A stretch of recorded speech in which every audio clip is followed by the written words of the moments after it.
ప్రభువా, నా పెదవులను నా హృదయమును శుద్ధి చేయుము. నేను నీ పవిత్ర సందేశమును ప్రజలకు వినిపింతును. పితకు పుత్రునకు పవిత్రాత్మకు స్తుతులు, ఆదిలో వలె ఇప్పుడును ఎల్లప్పుడును కలుగునుగాక. సామాన్య కాలములో 19వ ఆదివారము. ప్రియమిత్రులారా, నేటి ఉపదేశం ఇది. ఓ చిన్న మంద, మీ సంపద ఉన్న చోటనే మీ హృదయము ఉండును అని క్రీస్తు ప్రభువు తెలియజేస్తూ ఉన్నాడు. లోక 12:34. ఈ వచనం పోయిన ఆదివారం నాడు మనం ఆలకించిన సందేశమునకు అన్వయం. పోయిన ఆదివారం నాడు క్రీస్తు తన శిష్యులను ఉద్దేశించి ఒక దురాశాపరుని గూర్చి ఒక ఉపమానం చెప్పాడు కదా. ఆ ఉపమానం ప్రకారం ఒక ధనవంతుడు ఆ ఏడాది విరగబడి పండిన పంటను ప్రోగు చేసుకొని క్రొత్తగా గాదెలలో దాచుకొన్నాడు. ఆ పంటను తానొక్కడే అనుభవించాలనే తలంపుతో తనతో తాను ఇట్లు చెప్పుకొన్నాడు: నా ప్రాణమా, నీకు అనేక సంవత్సరములకు సరిపడు గొప్ప సంపదలు ఉన్నవి. సుఖముగా ఉండుము, తిని త్రాగి ఆనందింపుము అని. లోక 12:19. కానీ అదే రాత్రి దేవుడు ఆ ధనవంతునితో, ఓరి అవివేకి, ఈ రాత్రికే నీ ప్రాణములు తీసివేయబడును, అప్పుడు నీవు కూడబెట్టినది ఎవనికి చెందును అని ప్రశ్నించాడు. లోక 12:20. ఆ తరువాత ఆ ధనవంతుడు మరణించాడు. వెళ్ళి దేవుని ఎదుట నిలబడ్డాడు. అతడు వట్టి చేతులతో నిలబడ్డాడు. ఆ ధనికుడు తన కొరకు కూడబెట్టుకొనినదేమీ తనతో తోడుకొని రాలేకపోయాడు. తాను కూడగట్టుకున్నదంతా ఇతరుల పాలు అయ్యింది.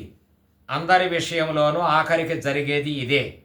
అందువలన ఇప్పుడు మనల్ని మనం ఇట్లు ప్రశ్నించుకోవచ్చు: నా వంతు వచ్చి నేను మరణిస్తే నా మరణం తరువాత ప్రభువు ఎదుట నిలబడవలసి వస్తుంది. నా జీవితాన్ని నేనెలా గడిపానో ప్రభువునకు లెక్క చెప్పవలసి ఉంటుంది. కనుక అప్పుడు ప్రభువు నాతో, ఓయి, నీ జీవితంలో నీవేమి చేశావు, నీవేమి తీసుకొని వచ్చావు అని అడిగాడే అనుకో. అప్పుడు నేను ప్రభువునకు ఏమని బదులు పలకాలి? అయ్యో ప్రభు, నేను వ్యర్థుడను కాను. నేను నా శక్తియుక్తులను ఉపయోగించాను. బోలెడంత సొమ్మును బ్యాంకులో దాచాను. నేను సంపాదించినంత డబ్బు నా తోడివాడు ఎవడూ సంపాదించలేదు. నా సంపదను చూచి అందరూ విస్తుపోయారు. మా ఊళ్ళో నాకున్నంత పేరు ప్రతిష్టలు వేరొకనికి లేవు అని చెబుతావా? ఒకవేళ నీవు అలాగే మాట్లాడగలిగితే నీ సమాధానం విని ప్రభువు విస్తుపోతాడని నీవు తలంచుతున్నావా? లేక ప్రభువు నిన్ను మెచ్చుకొంటాడని భావిస్తున్నావా? నీవు అలా అనుకుంటే అనుకోవచ్చు, కానీ ప్రభువు తిరిగి నిన్ను తప్పక ప్రశ్నిస్తాడు. భక్తా, నీవు నీతో పాటు ఇక్కడకు ఏమి తీసుకొని వచ్చావు అని వివరాలు అడుగుతాడు. అసలు లెక్కలు అప్పగించుమని నిలదీస్తాడు. అందుకు నీవు సిద్ధపడి ఉన్నావా? ఈ విషయాన్నే గుర్తు చేస్తూ ఈరోజు పఠనాలు మనలను ప్రభువు పునరాగమము కొరకు సిద్ధపడి ఉండుమని తెలియజేస్తూ ఉన్నాయి. ప్రభువు 2వ పర్యాయం రానున్నాడు. ఈ పర్యాయం ఆయన న్యాయాధిపతిగా వస్తాడు. కనుక ఆయన శిష్యులమైన మనం మన ప్రభువైన యేసుక్రీస్తు కొరకు జాగరూకతతో వేచి ఉండాలి. ఈ సంగతి మనకు అర్థమయ్యేలాగా వివరించటం కొరకు క్రీస్తు ప్రభువు 4 ఉపమానాలు చెప్పాడు. వాటిలో మొదటిది మంచి సేవకులు అనే ఉపమానం. క్రీస్తు ప్రభువు తన శిష్యులతో ఇట్లు అన్నాడు: ఓ చిన్న మందా, మీరు నడుములు కట్టుకొనుడు, మీ దీపములను వెలుగుచుండనిండు. తమ యజమానుడు వివాహ మహోత్సవము నుండి తిరిగి వచ్చి తట్టగానే తలుపు తీయుటకు ఎదురు చూచు వారి వలె ఉండుడు. యజమాని వచ్చినప్పుడు మేల్కొని సిద్ధముగా ఉన్న సేవకులు ధన్యులు. అతడు అర్ధరాత్రి వేళ వచ్చినను ఆ తరువాత వచ్చినను అట్లు వేచియున్న సేవకులు ధన్యులు అని స్పష్టంగా చెప్పాడు. లోక 12:35-36. 38వ వచనం కూడా. ఈ ఉపమానంలో నడుములు కట్టుకొనటం, దీపాలు వెలిగించి ఉంచటం అనే ప్రయోగాలు సంసిద్ధతకు సూచనం. ఆ విధంగా యజమానుని రాకడ కొరకు సంసిద్ధంగా ఉంటే యజమానుడు తన సేవకులు అప్రమత్తంగా ఉండటం గమనించి వారిని బహూకరిస్తాడు. ఆయనే వారిని కూర్చుండబెట్టి తానే వారికి భోజనం వడ్డిస్తాడు, అనగా వారు మోక్షపు విందులో పాల్గొనేలాగా చేస్తాడు. కనుకనే వారు ధన్యులు. రెండవది, మేల్కొని ఉండే ఇంటి యజమాని ఉపమానం. క్రీస్తు ప్రభువు ఆ ఉపమానాన్ని ఇట్లు చెప్పాడు: దొంగ ఏ గడియలో వచ్చునో ఇంటి యజమానునికి తెలిసిన ఎడల అతడు మేల్కొనియుండి తన ఇంటికి కన్నము వేయనీయడని తెలిసికొనుడు. కనుక మీరు సిద్ధపడి ఉండుడు, ఏలయన మనుష్య కుమారుడు మీరు ఊహింపని గడియలో వచ్చును అని అన్నాడు. లోకా 12:39 నుండి 40 వరకు. మేల్కొని ఉండే యజమానుడు దొంగలు ఇంటికి కన్నం వేయకుండా జాగ్రత్త పడతాడు.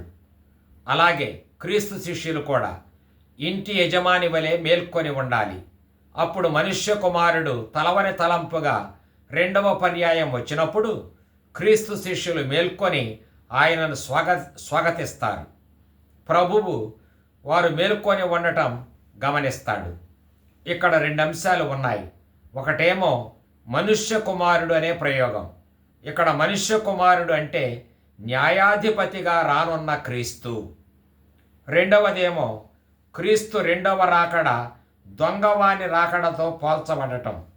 దొంగతనానికి వచ్చేవాడు మనకు చెప్పి రాడు. మనం లేనప్పుడు, మనం అజాగ్రత్తగా ఉన్నప్పుడు, మనం ఊహించని గడియలోనో వచ్చి ఇల్లంతా కొల్లగొట్టుకుపోతాడు. కనుకనే మనం దొంగలను పట్టుకొనటానికి బోలెడంత డబ్బు ఖర్చు చేసి సీసీ కెమెరాలు పెట్టుకొని 24 గంటలు కాపలా కాస్తూ ఉన్నాము. అదే జాగ్రత్తను మనము ప్రభువు రెండవ రాకడ విషయములోనూ కనబరచాలి. తమ ఇంటిని కాపాడుకొనటానికి ఇంటి యజమానులు శ్రద్ధ వహించినట్లు క్రీస్తు శిష్యులు కూడా ఇంటి యజమానుల్లాగా సదా అప్రమత్తంగా ఉండాలని భావం. ఎల్లప్పుడూ ప్రభువు రెండవ రాకడకై సంసిద్ధంగా ఉండాలి. ఈ 2 ఉదాహరణలను వినిన తరువాత పేతురు క్రీస్తు ప్రభువుతో, ప్రభు, మీరు ఈ ఉపమానములను మాకు మాత్రమేనా, లేక ప్రజలందరినీ ఉద్దేశించి చెప్పుచున్నారా అని అడిగాడు. లోకా 12:41. పేతురు ప్రశ్నకు బదులు పలుకుతూ క్రీస్తు ఇంకొక 2 సామెతలు చెప్పాడు. ఒకటేమో మంచి గృహ నిర్వాహకుని సామెత. అది ఇట్లు కొనసాగింది: యేసు ఇట్లనెను, విశ్వాసపాత్రుడును వివేకవంతుడునైన సేవకుడు ఎవడు? యజమానునిచే తన ఇంటి వారికి భోజనము వేళకు పెట్టుటకు నియమింపబడిన వాడే. యజమానుడు ఇంటికి తిరిగి వచ్చునప్పుడు తన కర్తవ్యమునందు నిమగ్నమైన సేవకుడు ధన్యుడు అని. లోకా 12:42 నుంచి 44 వరకు. ఇక్కడ గృహ నిర్వాహకులు అనే ప్రయోగం తొలినాటి క్రైస్తవ సమాజములోని పెద్దలను సూచిస్తూ ఉన్నాయి. వీరిలో మంచి గృహ నిర్వాహకులు యజమానునికి ప్రతినిధులుగా ఉంటూ యజమానుడు లేనప్పుడు ఇంటి వారందరినీ పట్టించుకొని వారికి వేళకు తిండి పెడతారు. తమ విధిని చక్కగా నిర్వహిస్తారు.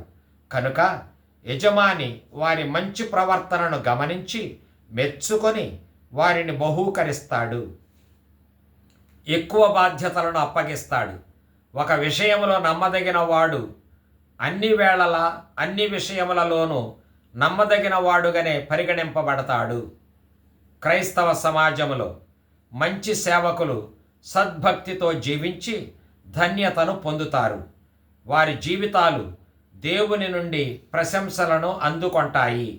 కానీ 4వ సామెతలో క్రీస్తు చెడ్డ గృహ నిర్వాహకుని గూర్చి ఇట్లు వాకొన్నాడు: యజమానుడు చాలా కాలము వరకు తిరిగి రాడని సేవకుడు తనలో తాను అనుకొని తన తోడి సేవకులను కొట్టుచూ తిని త్రాగి మత్తుగా పడి ఉన్న ఎడల అతడు ఊహింపని సమయములో యోచింపని గడియలో యజమానుడు తిరిగి వచ్చి ఆ సేవకుని చిత్రవద చేయించి అవిశ్వాసులలో ఒకనిగా చేయును అని. లోకా 12:45-46 వరకు. చెడ్డ గృహ నిర్వాహకుడు యజమాని ఇంట లేనందువలనను అతడు సుదూరంగా ఉన్నాడనే భావము వలనను ఇంతలో తిరిగి రాడనే తలంపు వలనను అలక్ష్యంగా బాధ్యతారహితంగా ప్రవర్తిస్తాడు. తోడి వారికి ఉపకారం చేయటం మాట ప్రక్కన పెట్టి అతడు తిని త్రాగి మత్తిల్లి అసభ్యంగా ప్రవర్తిస్తాడు. వీడు ఇట్లు తిని త్రాగి తందనాలు ఆడటంలోనే మునిగి తేలుతుంటాడు. ఇంతలో యజమాని వస్తాడు. వచ్చి గృహ నిర్వాహకుని గుణహీనమైన ప్రవర్తనను చూచి వాని ఆగడాలకు తగిన శిక్ష విధిస్తాడు. క్రైస్తవ సమాజంలో చెడ్డ నాయకులు ఇలా ఉంటారు. ఈ చెడ్డ నాయకులు యజమాని ఉద్దేశము తెలిసి కూడా ఆయన ఉద్దేశాన్ని నెరవేర్చకపోవటాన్ని అతడు మహాపాతకంగా గుర్తించి మరింత కఠినంగా దండిస్తాడు. తీవ్రమైన శిక్షకు గురి చేస్తాడు. యజమాని ఉద్దేశం తెలియక పొరపాటు చేసిన వానికి తక్కువ శిక్ష విధింపబడుతుంది. లోకా 12:47-48 వరకు. ఈ ఉపమాన రూపంలో చెప్పిన ఈ 4 ఉదాహరణలను మనం ప్రభువు రెండవ రాకడకు ఎల్లవేళలా సిద్ధపడి ఉండాలని చెబుతున్నాయి. అప్రమత్తంగా ఉండుమని హెచ్చరిస్తూ ఉన్నాయి. ప్రభువు యొక్క రెండవ రాకడ కొరకు మనం సేవకుల్లాగా కాచుకొని ఉండాలి. ప్రభువు ఎంతో దూరం నుండి రాడు. ఆయన ప్రతిదినం మన మధ్యనే ఉంటుంటాడు. మన పనులన్నీ గమనిస్తూ ఉంటాడు.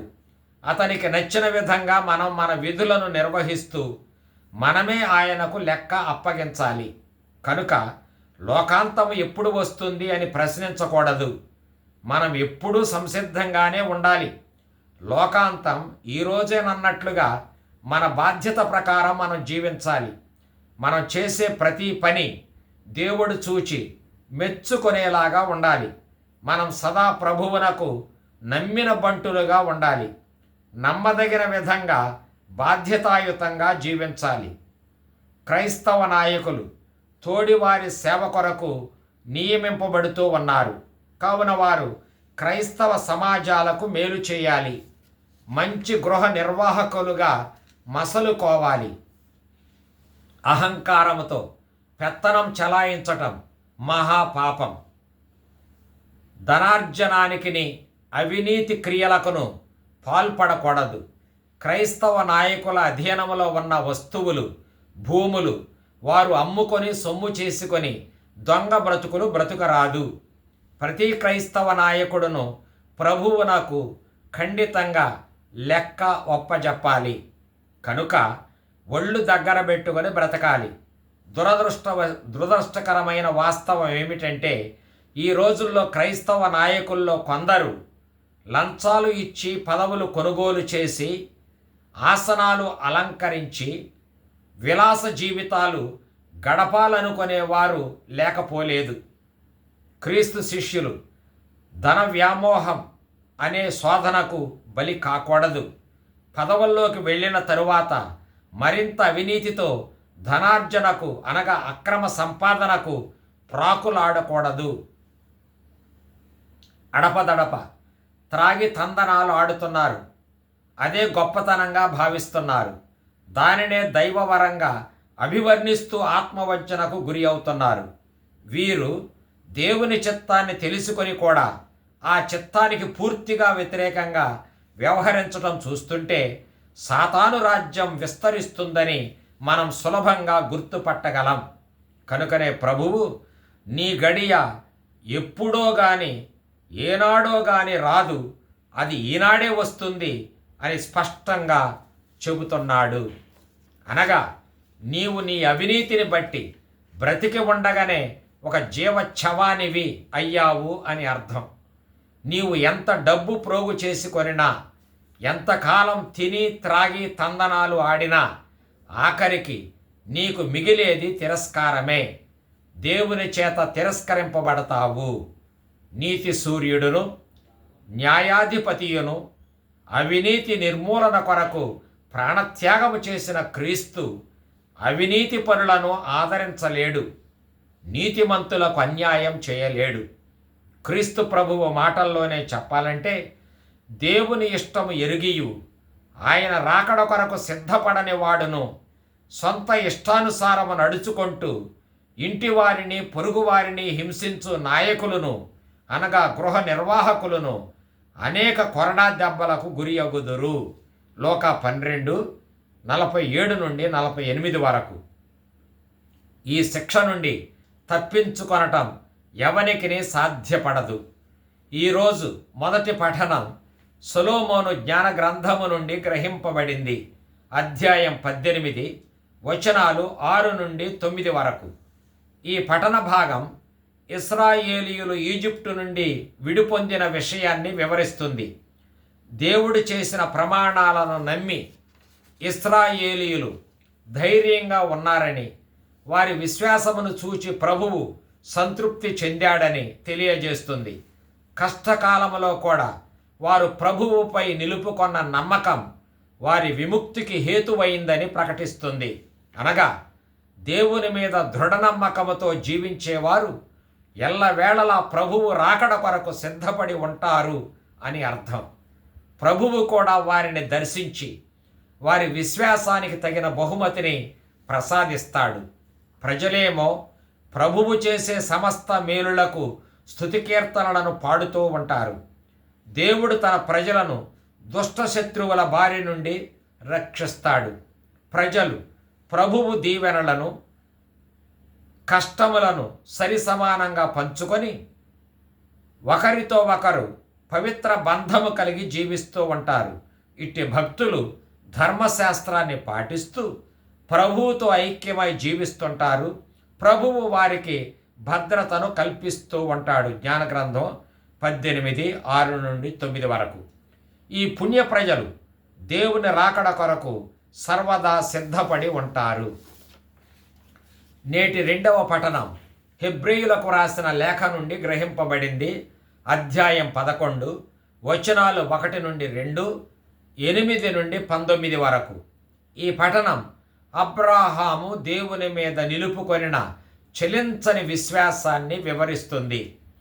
విశ్వాసము వలననే అబ్రహాము దేవుని ఆదేశములను విధేయించాడు. ప్రభువు తన ప్రమాణాలను నెరవేర్చునని ఆశతో ఎదురు చూచాడు.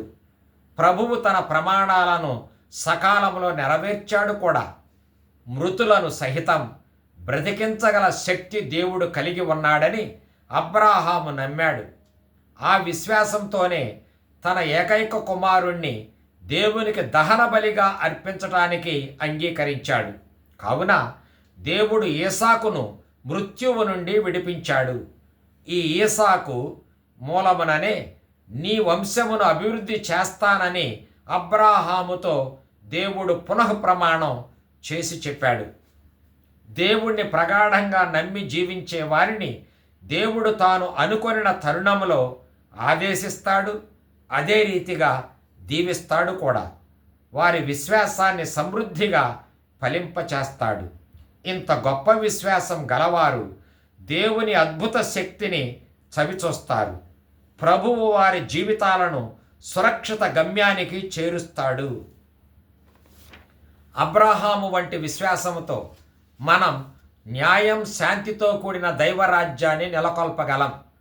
ప్రేమతో ఆ రాజ్య పురోభివృద్ధికి సేవలు అందించగలం. ఇట్లు చేసినప్పుడు మనకు పరలోక సంపదలు కూడా కూడగట్టిన వారం కాగలం. ఆ సంపదలు మనకే కాక మన చుట్టూ ఉన్న వారికి కూడా మేలు చేయగలవు. ఇట్టి విశ్వాస జీవిత విధానం ద్వారా మనం ప్రభుని రెండవ రాకడ కొరకు సంసిద్ధం కాగలం. మన రక్షకుడును ప్రభువునైన యేసుక్రీస్తు ఎప్పుడు వచ్చినను మనం ఆయనను స్వాగతించగలం. ఆయన వచ్చినప్పుడు మనం సదా ఆయనతో పాటే కలిసి ఐక్యంగా జీవిస్తున్నామనే సత్యం అవగతమై ఆనందిస్తాము కూడా. అందువలన ప్రభువు మన మరణ గడియలో వచ్చినను వేరొక గడియలో మనలను సందర్శించినను అది మనకు దీవెనకరముగానే ఉంటుంది. అంతేకాదు, ఈ విశ్వాస యాత్రలో మనం ప్రేమించి సేవించిన వారి యందు ఆ ప్రభువు మనకు ప్రత్యక్షమవుతూనే ఉంటాడు. తద్వారా ప్రభువు మనలను మరణ గడియలో సందర్శించినప్పుడు కూడా మనం చెలించం, పైగా సంతోషంతో పరవశిస్తాం. పవిత్ర గ్రంథం అబ్రహాము విశ్వాసాన్ని ఇట్లు వర్ణించింది. విశ్వాసమే అబ్రహామును దేవుడు పిలిచినప్పుడు విధేయుడగునట్లు చేసినది. ఆ విశ్వాసమే దేవుడు అతనికి ఇచ్చెదనని వాగ్దానమనర్చిన దూరదేశమునకు అతడు వెడలున్నట్లు చేసినది అని. హెబ్రీయులకు రాసిన లేఖ 11:8. సమస్త భారము దేవుని మీద వేసుకొని జీవించినందుకు అబ్రహాము మహావిశ్వాసిగా ధన్యతను పొందాడు. కావున ఈనాటి మాట ఇది: దేవుని రాకడకై సిద్ధపడి ఉండుము, ఆయన బహుమతిని పొంది ధన్యుడవగుము. ఈరోజు దేవుని కొరకు సిద్ధపడి ఉండుము అనే సందేశమును భయభక్తులతో విశ్వాసముతో ఆలకించిన మా శ్రోతలను సర్వశక్తిగల సర్వేశ్వరుడు పిత, పుత్ర, పవిత్రాత్మ దీవించి కాచి కాపాడునుగాక. ఆమెన్.